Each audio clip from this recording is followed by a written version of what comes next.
Viral, salam dari Binjai versi TNI bukan pukul pohon pisang. Aksi salam dari Binjai begitu populer saat ini di media sosial.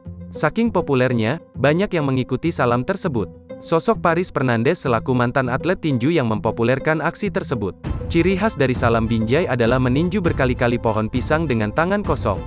Kali ini aksi salam Binjai dilakukan oleh prajurit TNI, dilansir Instagram @jayala.negriku, Sabtu, tanggal 20 November tahun 2021.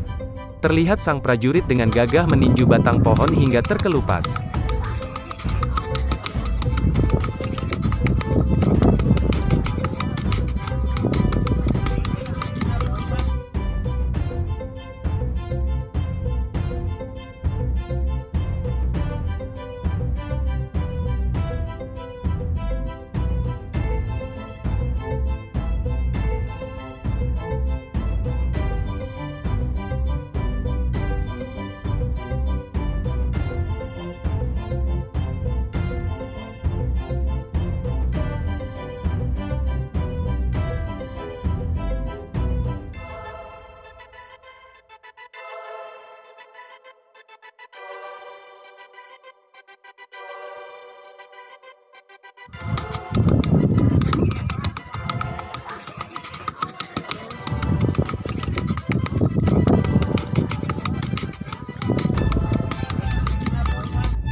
Jangan lupa subscribe, share, komen, dan like ya.